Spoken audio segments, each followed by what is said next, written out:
Esto es Podcast Sobrenatural con Carlos Rubio. Bienvenidos. Pitaya.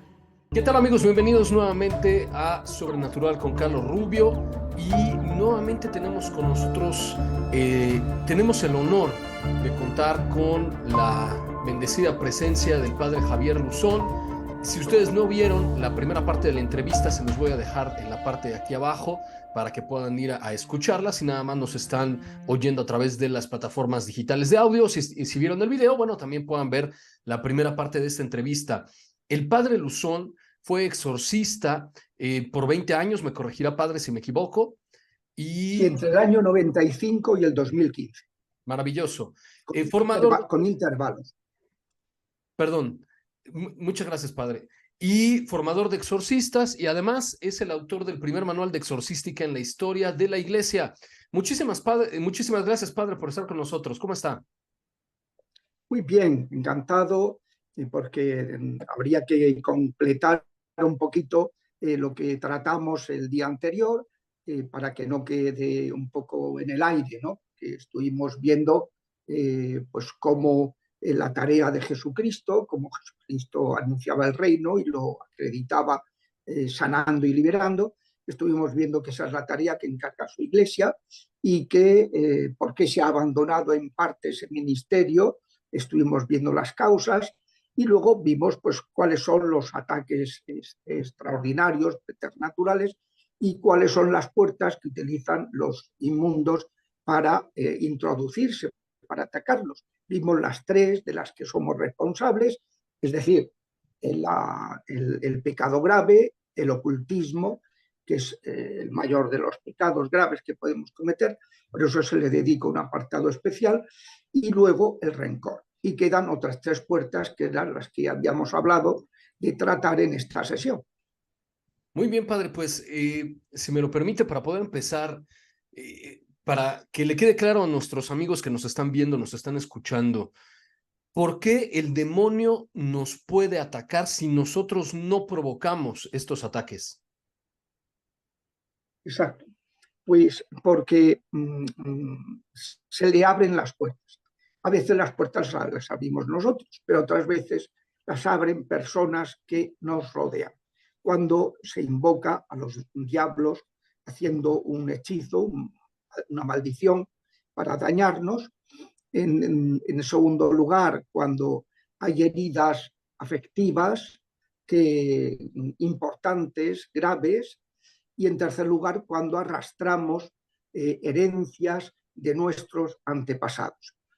Cuando todos, pues cuando vamos al médico, nos pregunta antecedentes, porque se sabe pues, que hay las enfermedades, tienen una carga genética muchas veces importante, una predisposición, ¿no?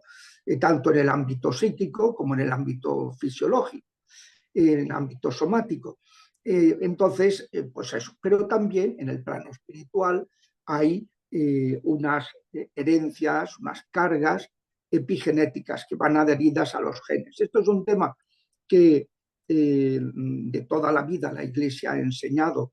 No es un tema, lo que pasa es que la denominación de herencias intergeneracionales es una denominación nueva, pero el contenido, el concepto, la doctrina es tradicional totalmente en la Iglesia. Hay gente hoy día que lo cuestiona, porque dice, no, esto es una cosa nueva, que se inventaron unos protestantes que estuvieron en China y que entonces, tomando de sus ideas ancestrales orientales, pues nos han metido esto en grupos protestantes y tal, pero eso no es católico. No, pues eso no es así.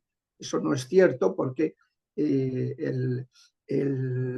y de hecho ha habido incluso pues, 3 conferencias episcopales, la coreana en 2007, por un motivo, porque un obispo coreano fue a una reunión de la renovación carismática donde se dieron excesos de gente que sí estaba con ideas y cultos ancestrales y lo mezclaron con una adoración.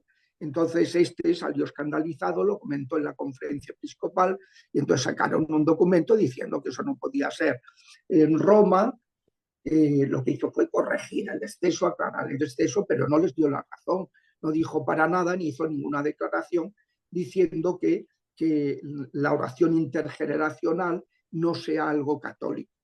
En ese mismo año, la conferencia francesa, por motivos psicológicos, los franceses son más racionalistas, pues dijeron que claro, que eso podía disminuir el sentido de responsabilidad de la gente, porque le eche la culpa de sus desgracias siempre a sus antepasados, en lugar de asumir su propia responsabilidad.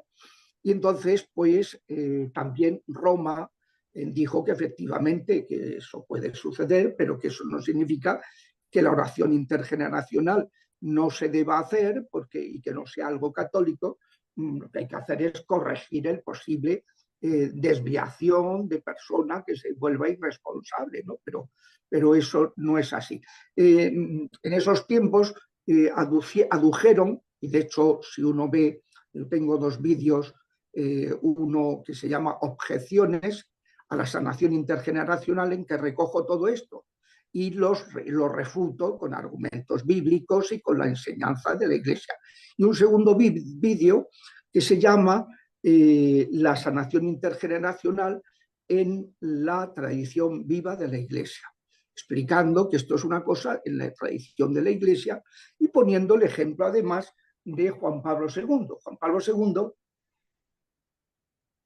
comentó que a los cardenales que no podíamos empezar el tercer milenio sin pedir perdón y hacer una sanación intergeneracional por los pecados de los cristianos en los siglos anteriores, los errores. Y los cardenales le dijeron: usted no tiene derecho a hacer eso.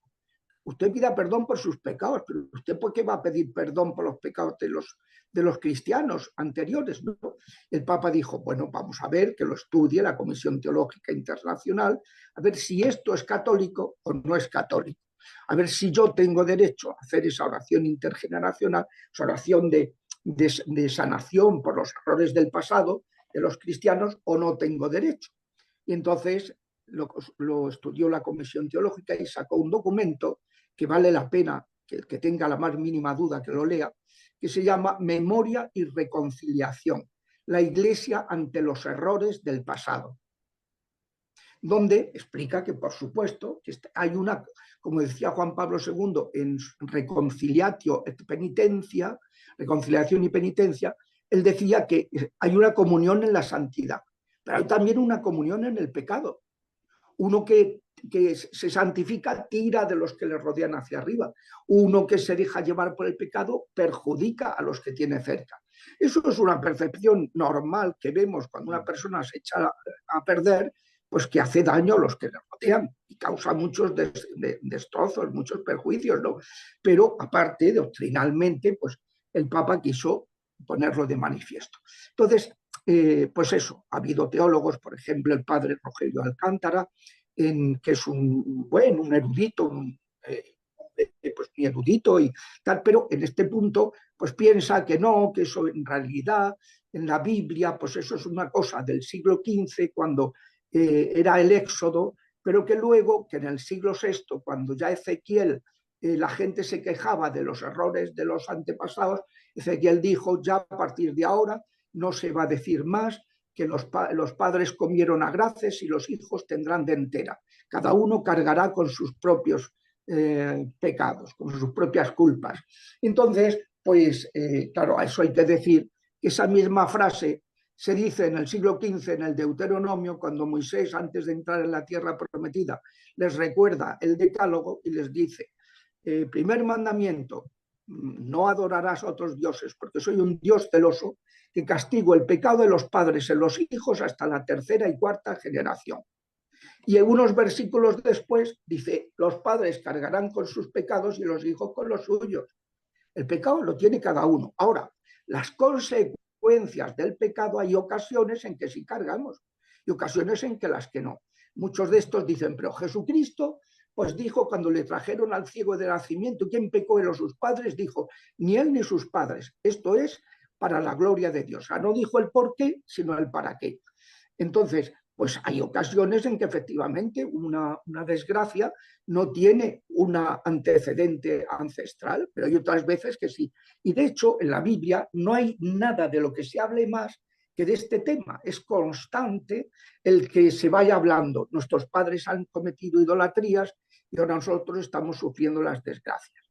Vean el Éxodo, vean el libro de los Números, que se van quejando y van haciendo ver pues cómo van pasándolo mal por los pecados de sus padres, sus idolatrías. Vean el libro de los Jueces, donde es constante que el pueblo prevarica, se aleja de Yahvé, entonces les vienen desgracias, se arrepienten, reconocen que nuestros padres han pecado y ahora nosotros estamos sufriendo y piden a Dios un juez que restaure la justicia, la santidad en el pueblo, en su pueblo. Y esto es en el libro de los libros de los reyes, en los libros de Samuel, primero y segundo de Samuel, primero y segundo de Reyes, los libros de las crónicas, los libros, o sea, es constante en la historia del pueblo de Dios el hacer ver que hay determinados pecados que son muy graves, sobre todo la idolatría, y que repercuten en los hijos. De hecho, pues uno de los dogmas más importantes de la Iglesia es el dogma del pecado original. Claro. Que es que el pecado de nuestros primeros padres repercute en todos sus descendientes. A ver, padre, y se transmite por generación. Perdón, quiero entender por qué hay mucha gente que se confunde en este punto y creen que literalmente yo tengo que pagar el pecado de mis antepasados, pero quiero entender, no es así. Es como, me corrige si me equivoco, como por ejemplo el típico alcohólico que dice, yo no le estoy haciendo daño a nadie. Yo tomo yo solito y yo no le hago daño a nadie, pero en realidad, pues la familia, los hijos, los amigos y todas las personas que están alrededor, pues sí se están viendo afectadas producto Totalmente. de lo que él hace, ¿no? Sí, sí, así es. Vamos a ver, el pecado es personal. Cada uno carga con sus pecados. Pero la repercusión que esos pecados puedan tener en los demás puede ser más grave o menos grave. Puede tener consecuencias. El pecado no se transmite. El pecado es de cada uno. Lo que sí puede repercutir son las consecuencias. Si una persona toma y va arruinando a su familia, y cuando toma maltrata a la esposa y maltrata a los hijos y crea un ambiente tal y se provoca que tengan que separarse y además se arruina, pues vaya que sí tiene repercusiones, que no, yo tomo solito y yo no hago nada de daño a nadie, que se lo cuenten a las familias de los alcohólicos. Por supuesto. Vamos. Ahora, padre, Entonces, hace algunas semanas, después de que tuvimos nuestra primera charla, alguien me envió una serie de mensajes diciendo que su abuela hacía limpias y hacía pues este tipo de cosas que ya sí, lo sí, comentamos, ¿no? de brujería que llaman blanca. Claro, exactamente, ¿no? Dice, no, no es brujería para hacer daño, es para protección, pero que a él cuando era niño, pues sí veía cosas, no podía dormir, veía sombras, en fin, Claro. y ahora él tiene hijos, entonces está preocupado por esa situación, ¿le puede afectar? Hombre, claro, eso tiene que apurar y apartarse para que no haya, porque es que cuando se contacta con la brujería se le está dando poder a los diablos de intervenir en la propia vida y en las consecuencias de la propia vida, que es nuestras familias. Entonces, claro, es un tema muy delicado y son temas que repercuten y que hay que sanar. Por eso hay que hacer oración para, por una parte, si esa persona ha fallecido y está en el purgatorio, ayudarla a purificarse. Y segundo, para que las consecuencias de esos errores, de esos pecados graves, pues que se corte la relación con sus descendientes y no tengan que estar padeciendo, pues eso, la ruina, porque mi abuelo arruinó la familia porque era cabeza loca y entonces y ahora nosotros estamos pagando las consecuencias. Es que no somos mónadas, como decía Leibniz, ¿no? No somos un verso suelto, somos parte de un poema, somos seres que estamos en relación, todo lo recibimos de nuestros antepasados, tanto lo bueno como lo malo. Y eso pues hay que tenerlo presente. Digo que la conferencia francesa en 2007 también, y Roma, ya digo, no les dio la razón, Roma subrayó a la renovación carismática que la responsabilidad es personal, pero...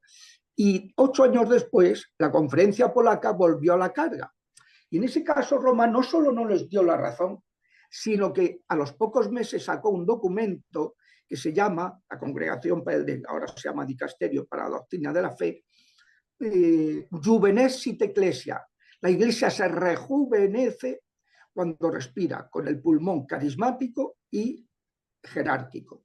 Y entonces va explicando que la iglesia necesita los carismas y que en lugar de estar atacando a la renovación carismática, lo que hacer es ayudarles, corregir los excesos que se puedan provocar, pero no andar, pues eso, ¿no? Como poniéndose y negando cosas que son buenísimas, como es la oración por los antepasados.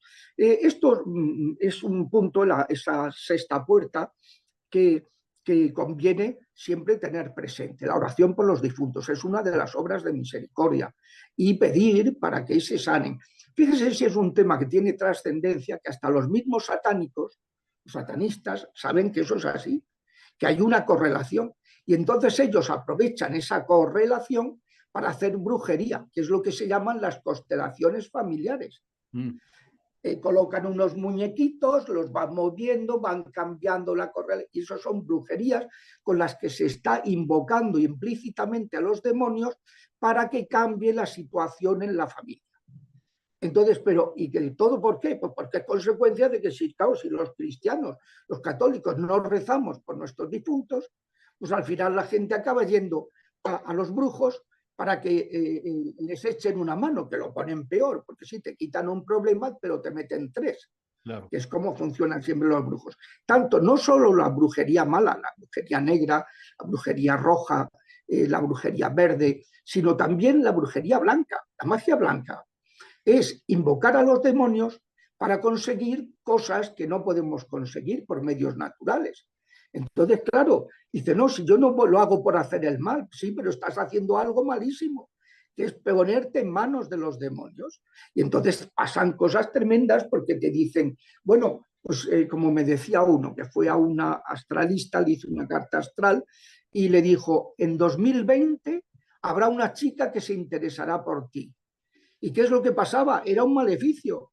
Hasta el 2020 nadie se va a interesar por ti. Y el tío venía a verme, el chaval, era un muchacho joven, porque sus amigos le decían, oye, tú tienes que ir a ver a un exorcista porque lo tuyo no es normal. Cuando salimos a ligar se dice en España, tratar con las chicas, claro, a ver si uno encuentra un enamorado, a ver si, bueno, una enamorada, tal.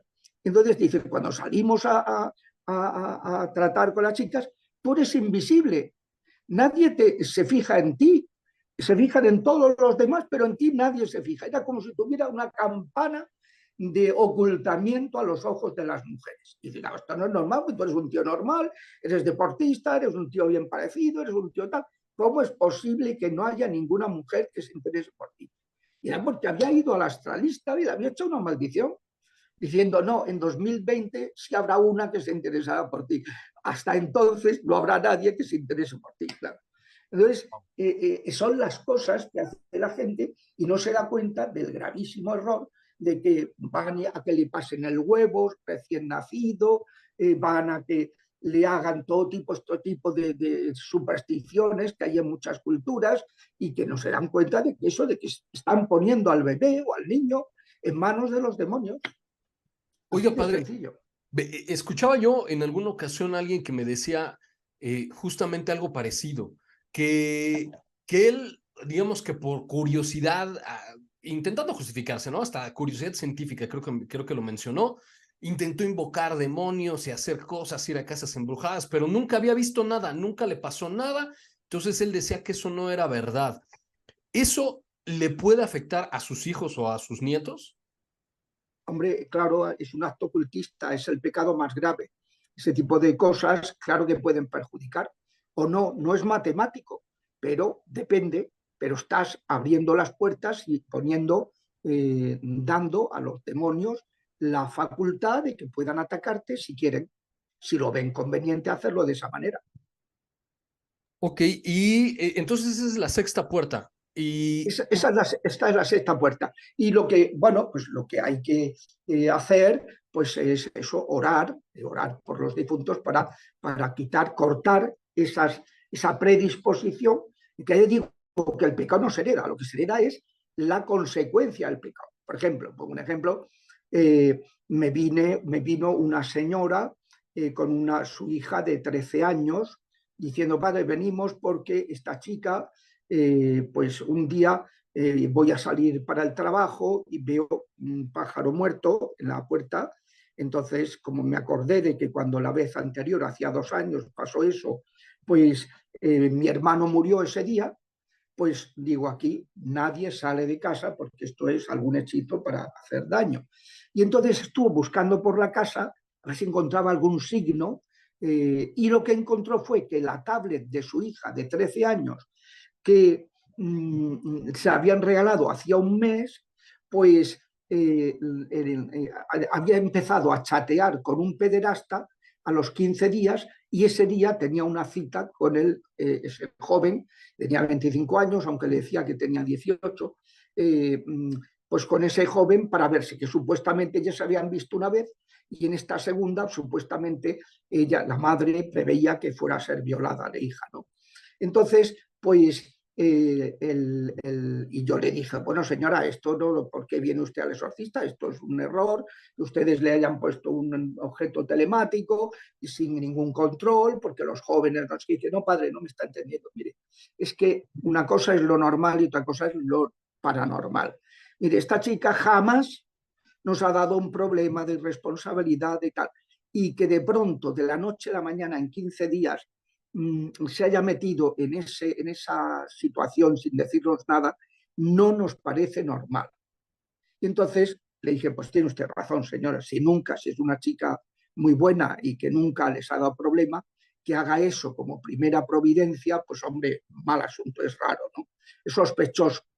Pero entonces le añadí, bueno, ¿le importa que le haga unas preguntas? Se las voy a hacer, aunque son delicadas, delante de su hija, porque ella, si es así, debe saber lo que ha sucedido. ¿Usted ha sido abusada? Me dice, padre, ¿cómo sabe usted eso? Pues no, yo no lo sé, se lo estoy preguntando. Pues sí, padre, he sido abusada. Y le voy a hacer otra pregunta, ¿su madre fue abusada? Padre, ¿cómo sabe usted eso? Que le digo que no lo sé, se lo estoy preguntando. Y es que ya no sabía si la abuela de ella, pero vamos, la abuela de la niña, la madre, y ahora le tocaba a la niña. Había una cadena. ¿Es que eso es algo, es un gen? No, es una carga espiritual, una maldición espiritual que va adherida a los genes. Igual que el pecado original no es ningún gen, sino que es algo que, dice la Iglesia, se transmite por generación. Es una carga epigenética, ¿no? Entonces, bueno, pues lo que hay que hacer es cortarlo con la oración y tiene un doble efecto. Si la persona que provocó el inicio de la cadena, pues es una persona que se ha salvado, se le ayuda a purificarse y a que se corten las consecuencias en sus descendientes. Si la persona se ha condenado, lo que se hace es que se le quita a los demonios con esa oración el poder de dañar a los descendientes a través de ese condenado. Entonces, en cualquier caso, es un bien enorme que se hace a los antepasados, una obra de misericordia, y que se hace a toda la familia que sana. Cuando se hace esa oración, si se fijan en las oraciones del libro de las 6 puertas, es la única oración en la que aparece unas oraciones de protección varias y muy potentes. ¿Por qué? Porque esta es una oración muy, muy seria, en donde hay mucho combate, donde hay que protegerse, porque en esa oración normalmente se nota, se percibe cuando estás rezando pues, por tal tipo de pecado, tal tipo de situación, tal tipo. Entonces se nota cómo ahí está revolucionada la familia. Es que se nota cuando se hace esa oración. Y por eso es importante protegerse para que los inmundos no puedan dañar a cuenta de que uno esté abriendo el avispero, ¿no? Y que salgan las avispas, ¿no? Sino que hay que hacerla con el traje el traje del apicultor, ¿no? Para ir a la colmena, tratar con las abejas, pues hay que ir bien protegido, pues no te fríen, ¿no? Las abejas, lógicamente, van a proteger su colmena y te pueden freír, ¿no? Pues eso hacen los demonios, ¿no? Que no quieren perder el poder de dañar a esa familia, a esos descendientes, ¿no? Entonces, es una oración preciosa, preciosa. Y da pena, ¿no? Que ahora esté de moda en algunos ambientes eclesiásticos, pues el decir que eso no es católico, ¿no? No, lo que es novedoso es la palabra intergeneracional, pero el concepto, el orar por los difuntos y que estamos conectados en lo bueno y en lo malo, eso es totalmente de nuestra fe. A ver, padre, aquí me surge otra pregunta y esto es mi caso personal. En mi familia, yo no recuerdo un solo de mis familiares que haya fallecido, eh, pues digamos ya de edad avanzada, en cama, en paz. Todos, incluso jóvenes, porque tengo muchos parientes que han muerto jóvenes, o han fallecido de accidentes o de enfermedad, pero estamos hablando ya de, por lo menos que yo tenga conciencia, de 2 o 3 generaciones para arriba. Ni uno solo de mis antepasados ha muerto así como a los 90 años en cama y tranquilo. ¿Eso tiene que ver también con esto? Sí, puede ser, es sospechoso, es sospechoso. Valdría la pena hacer la oración, ponerlo en manos del Espíritu Santo para que ayude y que si hay muchas veces ese tipo de desgracias, pues puede venir de que haya habido homicidios, de que alguien ha sufrido un tal, de que han habido cosas violentas, ha habido. Entonces, pues eso puede luego repercutir en la familia. Por eso no está de más el hacer la oración, el proceso de sanación intergeneracional. Muy bien, padre. Entonces, esa es la sexta puerta. ¿Cuál sería la quinta para ir de atrás para adelante? La quinta son las heridas emocionales, que son de dos tipos. Las más importantes, las que nos afectan más, que son las que se producen durante la gestación y los pocos primeros meses de vida extrauterina, y luego las heridas que se producen en contacto con gente tóxica por malos tratos, abusos, traumas, etcétera, que se vayan produciendo a lo largo de la vida. Es decir, el aspecto emocional es un aspecto clave. Cuando se plantea un proceso de sanación y de liberación, hay que tener en cuenta que no hay liberación sin sanación. Y que los demonios suelen aprovechar las heridas afectivas para atacar a las personas de manera preternatural. Entonces, ¿qué tipo pues lo primero decimos es la gestación? La gestación es un momento, hace 50 años el Espíritu Santo lo reveló en el ámbito de la renovación carismática. Yo no soy carismático, pero he aprendido muchas cosas de ello. Los aprecio y he aprendido mucho y me han ayudado mucho en el ministerio exorcístico muchas veces, ¿no? Porque los carismas están para eso, ¿no? Están para el servicio de la comunidad. Bueno, pues hace 50 años se reveló eso. Y ahora, hoy, el tema estrella de la neurología pediátrica es este tema. Cómo durante la gestación los bebés perciben, por medio de neurotransmisores y hormonas, toda la situación de la madre. De modo que, si los papás no querían concebir, si los papás no querían un varón o una niña, si los papás no se llevaban bien, si la concepción ha sido extramatrimonial y genera una turbulencia porque ahora qué vamos a hacer y se plantea la posibilidad del aborto, no sé qué. Si resulta que el papá abandona a la mamá durante el embarazo y la mamá se siente abandonada. Claro. Si resulta que hay desgracias durante el embarazo que crean situación de ruina, de inquietud, de desolación, de preocupación enorme y tal. Todo ese tipo de cosas pueden provocar heridas en el bebé o la bebé.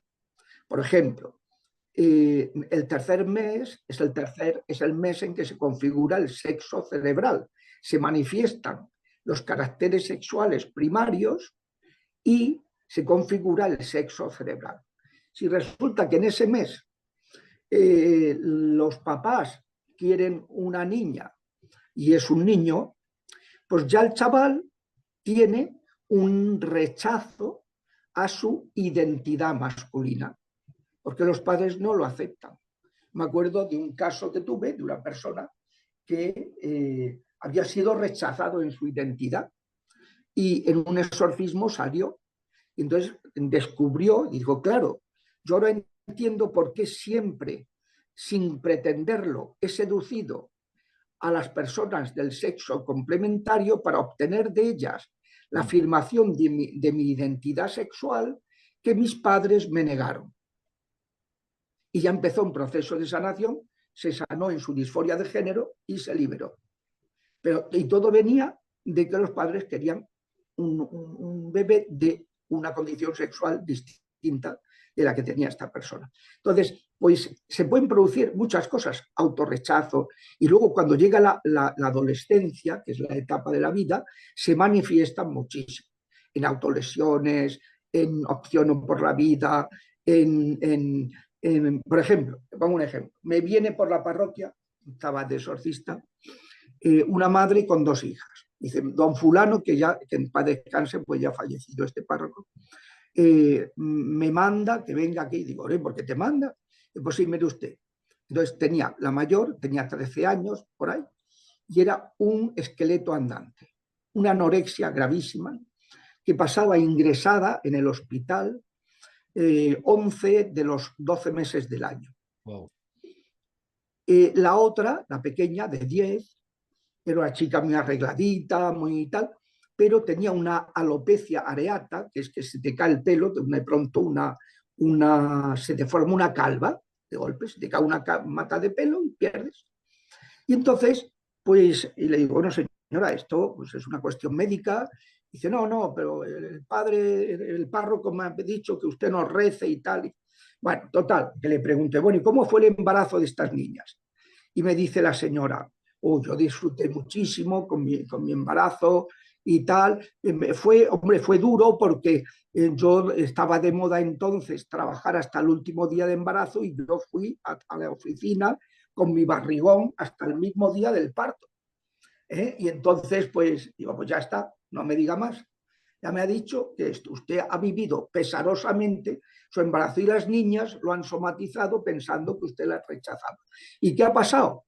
Pues que la mayor, su reacción inconsciente ha sido, si mi madre me rechaza es porque soy mala y merezco morir. Y ella, desde la adolescencia, se procura la muerte con la anorexia de una manera muy efectiva. Y la pequeña justo al revés. Si mi madre me rechaza, tengo que hacer lo que sea para que me quiera. Y entonces era la mejor en todo. La más arreglada, la mejor compañera, la mejor en danza, la más servicial. Era una monería de niña. Pero claro, le generaba un estrés que le provocaba la alopecia. Hicimos ahí en ese mismo momento una oración de perdón. La madre perdonó a las hijas por el sufrimiento que le dieron en el embarazo. Y las niñas perdonaron a la madre por el rechazo que habían sentido de su madre durante el embarazo. Y les dije, dentro de 15 días quiero veros. Pasa los 15 días y no viene. Pasa un mes y no viene. Pasa un mes y medio y no viene. Pasa 2 meses y me llama la madre. Soy fulana. Y pues me recuerda y digo, pues no. Sí, la mamá de estas 2 niñas. Ah, sí, dígame usted. Entonces, digo que queremos verlo. Y digo, ¿y para qué? Y dice, eso lo diremos cuando lo veamos. Bueno, pues veniros mañana a tal hora. Se presentan, y entonces entran, llaman al despacho, se presentan, y entra la madre con una niña que yo no la reconocía, un bellezón. La chavala que era un esqueleto andante, había en 2 meses, se había curado, y era una chica bellísima, normal totalmente ya, tal. Y entonces, y le digo, ¿y esto? Le digo a la madre, dice, pues por eso venimos, porque ayer el médico nos dio el alta en el hospital, tal, un hospital infantil, nos dio el alta, Digo, ¿cómo el alta? Si a los anoréxicos no les dan el alta, le dan la libertad condicional, entre comillas, ¿no? Sí. Le dan pues en observación, en vigilancia. Y, no, no, no, dice que está curada totalmente. Bueno, ¿y saben cómo se ha curado? Y dice, no, ¿lo que les voy a decir? Si son ateos todos y me van a tomar por loca, como yo les diga que hemos hecho una oración de perdón y que se han curado. Y tal. Bueno, así fue. Y entonces yo ya, viendo aquello, le pregunto a la pequeña, pues claro, la alopecia ya lo llevaba siempre muy tapado.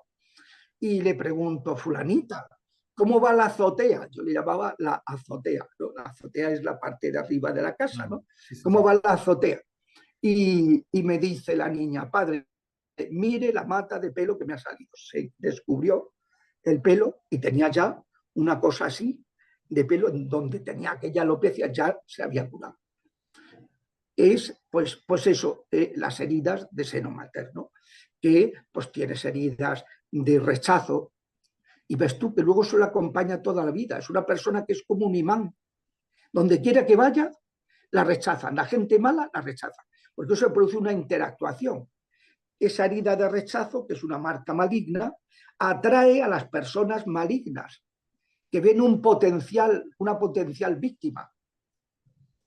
Y Claro, entonces es tremendo. Es como, tremendo. Es ya de rechazo. Heridas de opresión, de angustia, de ansiedad, de opción no por la vida, gente negativa, gente que lo pasa mal, gente que tiene disforia de género en su identidad. O que, por ejemplo, usted imagínese que durante el rechazo la mamá se siente abandonada por el papá. mm, Entonces, si es un varón, no se va a poder identificar con la figura de su padre masculina porque le parece, está percibiendo que la madre lo siente como una canallada. Y si es una mujer, no se va a sentir atraída por la figura masculina porque su padre se ha portado muy mal con su mamá, la ha abandonado en el embarazo. O sea, hay unos problemas de disforia de género que se producen muchas veces en el mismo embarazo, en el mismo embarazo. Y por eso cuando alguien te plantea una cuestión de estas, yo siempre le pregunto, ¿cómo ha sido tu embarazo? ¿Y qué tiene que ver eso con que me gusten los hombres? Todo, todo. ¿Eh? Tu relación con tu padre, ¿cómo ha sido? Dice, nefasta. Bueno, no me digas más, claro. no me digas más. O sea, es que, claro, entonces es un momento, el momento de la gestación, importantísimo.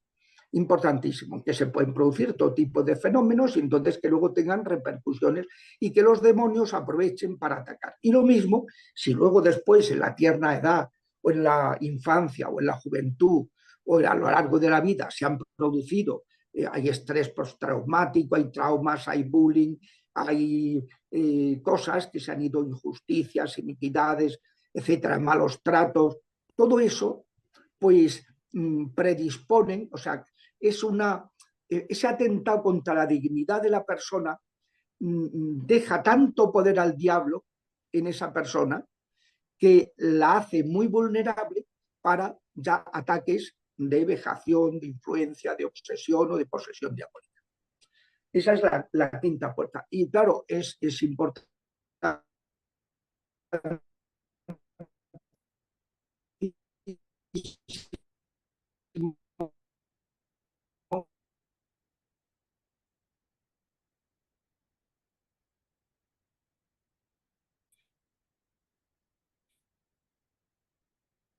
Aló, aló, padre, lo perdí. ¿Me escucha? Aló, aló, aló, aló.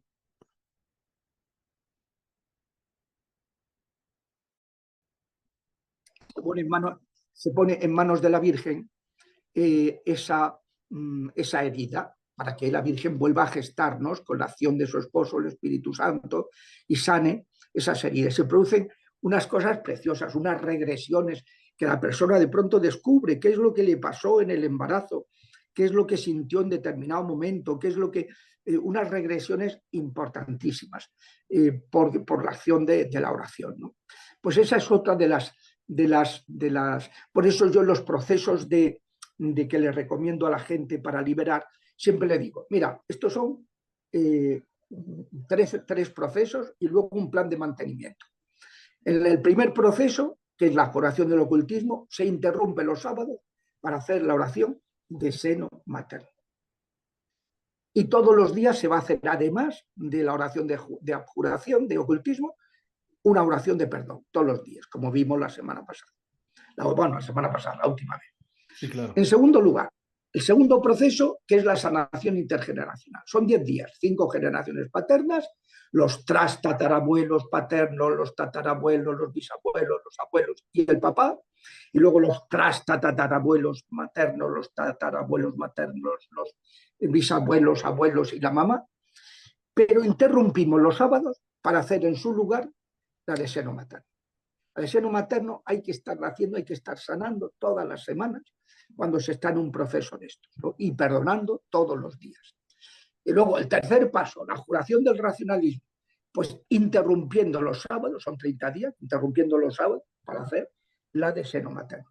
Y todos los días la de perdón. Y luego ya se va a un plan de mantenimiento, cada día de la semana se hace una oración breve y la de perdón, y el sábado se sigue haciendo la de seno materno. Muchas veces yo recomiendo a personas que tienen hijos que hagan la oración de seno materno por los hijos. Ellos por los hijos. Si es el matrimonio, mejor los dos juntos pidiendo para que les salen las heridas que hayan podido recibir sus hijos durante la gestación. Y es importantísimo. Y luego queda la quinta puerta, que son los maleficios. La cuarta, perdón, la cuarta puerta, tienes razón. Los maleficios. Que es otra de las puertas, es como el ocultismo padecido. La segunda puerta es el ocultismo practicado. La cuarta es el ocultismo padecido. Cuando alguien nos maldice o invoca a los demonios para hacernos un daño o nos maldice en su modo de hablar. Y ojo, porque hay muchas maneras de maldecir y hay maldiciones implícitas. ¿Y cuántas veces los padres le dicen a lo mejor al hijo, pues te va a pasar, vas a ser un desgraciado? Lo están maldiciendo. No vas a hacer nada en la vida, lo está maldiciendo. Y esas cosas hacen un daño terrible, porque cuando uno maldice, está autorizando a los diablos a dañar a las personas. Y es importantísimo, pues, sanar eso y cortar esa maldición.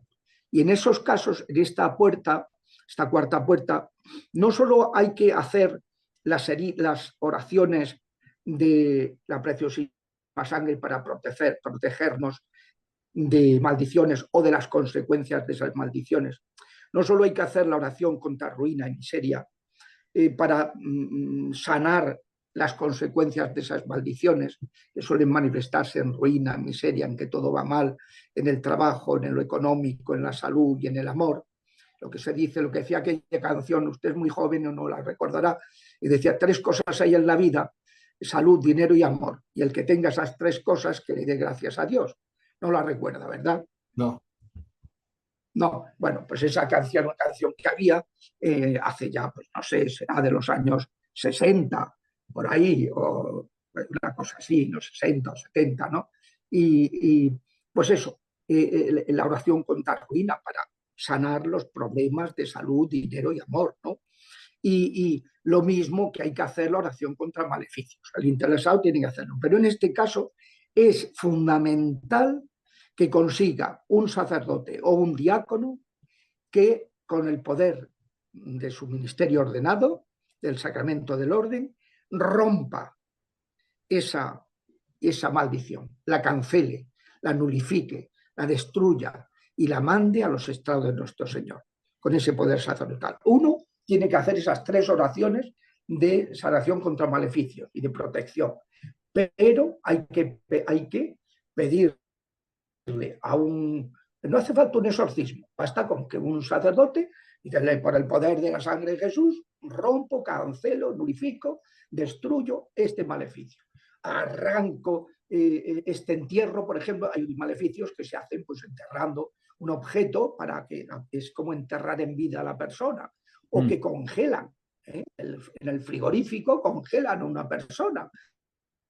y tal. Entonces el sacerdote tiene que arrancar con la fuerza del Espíritu Santo y destruir y nulificar ese amuleto, ese maleficio. Se sirven de amuletos, de objetos. Yo siempre le digo a la gente, no pongas tu foto en el perfil de Telegram, de WhatsApp, no pongas la foto ni de tus hijos, ni de tal, porque eso lo utilizan los brujos para dañar a las personas. Objetos que te... déjame una foto de tu niño, o déjame un objeto, una prenda de no sé qué, que uno va a un brujo bueno, un curandero, déjame una... Bueno, ya está uno perdido. Como le hayas dejado un objeto, Claro. ya estás bien fastidiado. Entonces, utilizan eso, utilizan objetos, pues el ojo de Horus, los atrapasueños, las pirámides, la cucaracha esta de Egipto, los búhos, las estrellas de 5 puntas, piercing, tatuajes, que no se debe tatuar el cuerpo, como dice el Levítico, el cuerpo es sagrado, no lo tatúes. Respeta tu cuerpo, ¿no? Entonces, porque además los tatuadores, aunque te tatúen un Sagrado Corazón, te contaminan porque han tatuado cosas inmorales y entonces ese tatuador te contamina. Bueno, pues eso, ¿no? Son maneras de dañar a las personas, bebidas, comidas. Mucho ojo, cuando hay tensiones en una familia, y que te traen un pastel, no, mira, toma este pastelito y tal, al contenedor. No se le ocurra a uno tomarlo. Si es una persona que sabe que nos desea el mal, y no digo ya nada si encima uno sabe que su mamá es bruja, o que ella misma va a brujos, que ni se le ocurra tomar ni beber nada. Los sacerdotes, por ejemplo, y yo siempre les digo, tened muchísimo cuidado con lo que os regalan. Entonces, hay gente, por supuesto, que conozco, que sé quién es, y entonces que me traen una tortilla de patatas y yo encantado con la tortilla de patatas, ¿no? Porque, pero si es una persona que no tengo seguridad 100%, digo, no, disculpa, no acepto regalos. No, porque no te puedes arriesgar. Cuando muchas veces, cuando se está haciendo un exorcismo, se está haciendo una oración de liberación, la persona empieza a vomitar y vomita cosas. Y dice que pero eso lo ha comido a lo mejor hace 5 años, pero está espiritualmente ahí el daño. Y entonces cuando se libera, se materializa en aquello que comió. El Padre Amor tenía una colección, por ejemplo, de clavos, de cadenas, de todo tipo de objetos rarísimos, ¿no? Pues que la gente había vomitado. ¿Por qué? Y que se los habían tragado a través de bebidas o de comidas. Vi una película, perdón padre que lo interrumpa, no sé si la ha visto, que se llama El Rito. Ahí se ve que una chica vomita unos clavos así gigantescos como los de nuestro Señor. ¿Eso ocurre? Sí, eso si uno le hace una radiografía a esa chica, no tiene nada dentro. Pero cuando se le reza, el hechizo que se expulsa, de la que es liberada, ese hechizo se materializa a veces en el objeto que estaba dañándola, en ese objeto espiritual. Yo, por ejemplo, ha habido veces en cuando estaba como exorcista que a lo mejor pues, venía alguna persona con carismas a acompañar en la oración. Y entonces, si tenía, por ejemplo, palabra y conocimiento, te decía, padre, hay una daga en el corazón. Una daga espiritual, pero que hace el efecto como de una daga para matar a esa persona, para tenerla destruida psicológicamente. Entonces tú tenías que agarrar esa daga, extraerla, destruirla, nulificarla y mandarla a los estrados de nuestro Señor.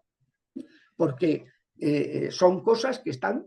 Yo, por ejemplo, me he encontrado pacientes, me acuerdo de uno que vomitó una masa de barro tamaño calabacín. ¿Sabe lo que es un calabacín? Sí, sí. Es un vegetal. Eso, pues tamaño calabacín, una masa de barro.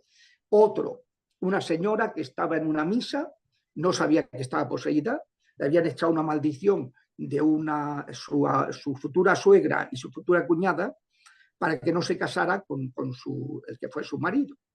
Y entonces le habían echado un hechizo de muerte. Y de pronto va a una misa, le invitan a una misa, y ya no era muy practicante, pero fue a la misa, bueno, con la curiosidad y tal, y una amiga que quería, que la había invitado, y de pronto empieza a sentirse fatal.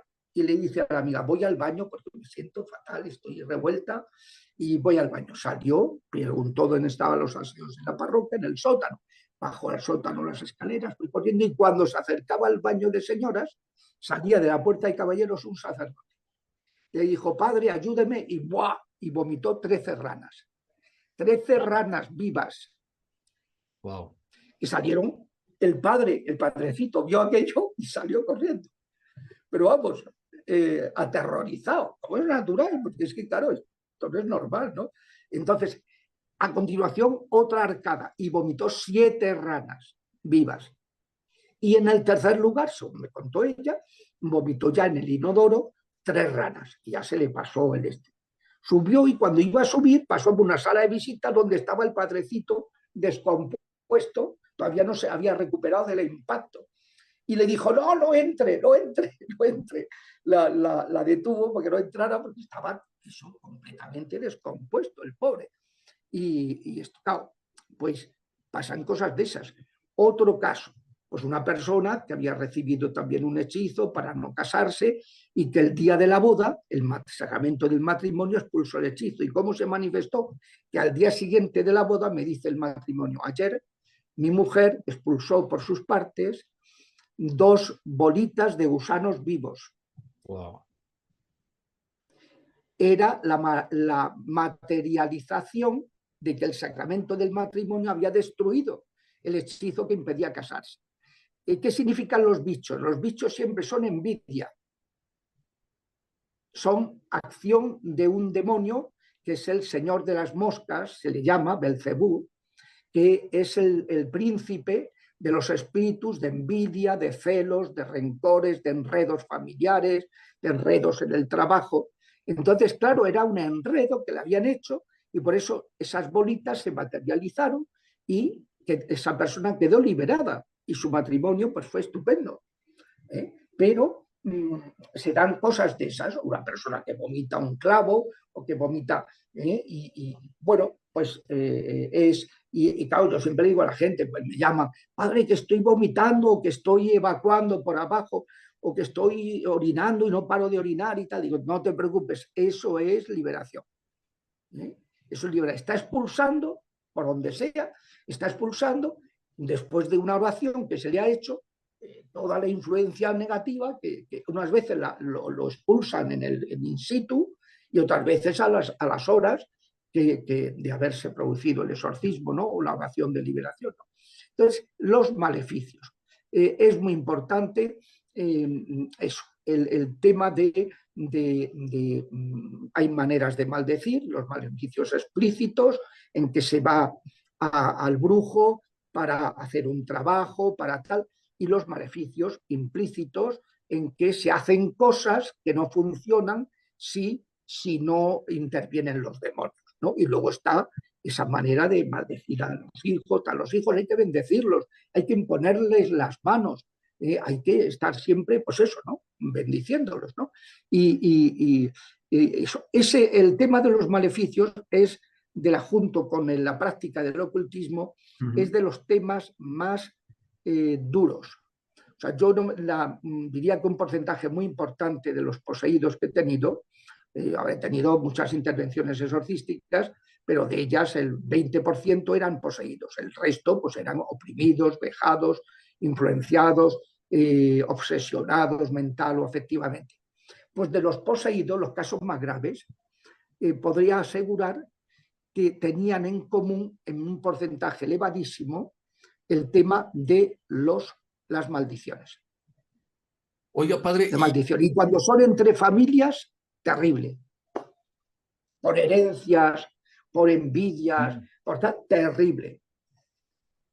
oiga, ¿Qué iba a padre, decir, Carlos? sí, y perdón, y estas oraciones que yo he visto incluso en internet, donde dice, yo demonio te expulso en el nombre de Jesucristo y te ordeno que te vayas, ¿esas oraciones son útiles o? Bueno, esas oraciones está prohibido en la iglesia que se hagan.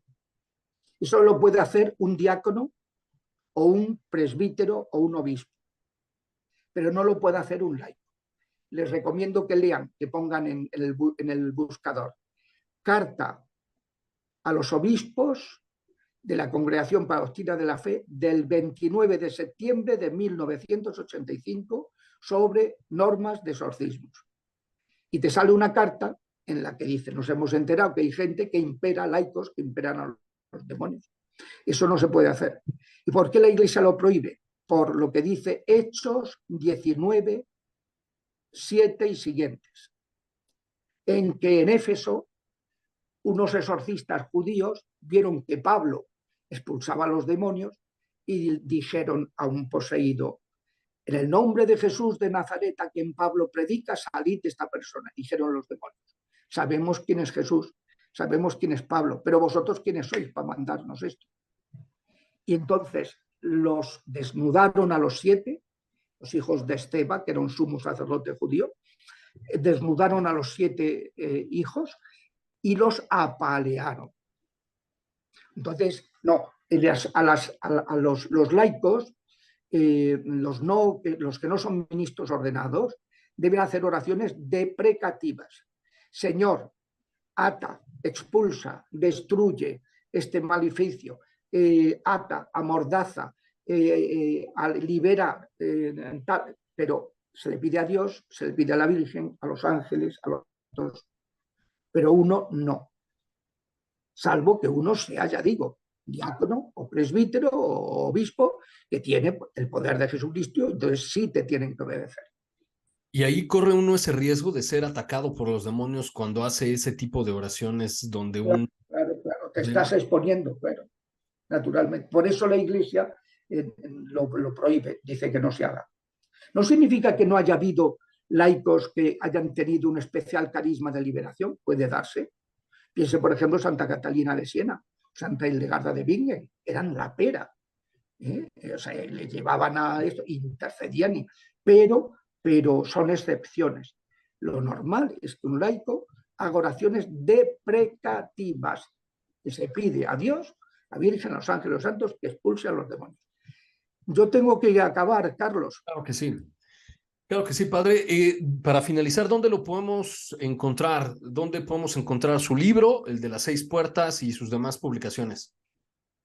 Pues mire, tanto este libro de las 6 puertas como este último que he publicado recientemente sobre la situación del mundo, de la Iglesia y cómo debe ser la nueva evangelización, se llama Quo Vadis Ecclesia. Si ponen libros del padre Javier Luzón, les salen.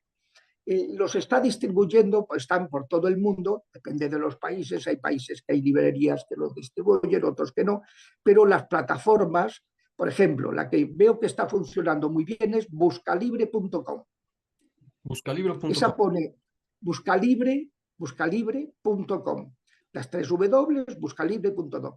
Es una plataforma que los gastos de envío son mínimos y que te ponen el libro en Tailandia, en Chile, en donde sea. No, así como otras plataformas, pues tienen más problemas, porque sí, en Estados Unidos están implantadas, en tales lugares de Europa están implantadas, pero hay países que no atienden. Entonces, Buscalibre no. Buscalibre te manda el libro a donde lo pidas. Maravilloso. Pues muchísimas gracias, padre, por haber estado con nosotros y habernos aclarado estas otras 3 puertas. ¿Alguna oración que nos quiera dar para concluir? Sí, pues que yo les diría que el Señor, le pido al Señor que los bendiga, que los derrame sobre ustedes todas las gracias y carismas que necesitan, derrame sobre todo la conversión que necesitamos cada uno para caminar siendo fieles a Jesucristo, y los proteja y los guarde bajo el manto de la Virgen Santísima. En el nombre del Padre, y del Hijo, y del Espíritu Santo. Amén, amén, amén. Y nada, muy encantado por estar con ustedes y poder tratar estos temas. Muchísimas gracias, padre. Y bueno, el tiempo se nos ha terminado por el día de hoy. Yo los veo en la siguiente emisión de este espacio y los invito a que nos sigan y que compren el libro del padre Luzón. Ya lo saben, buscalibre.com. Hasta luego.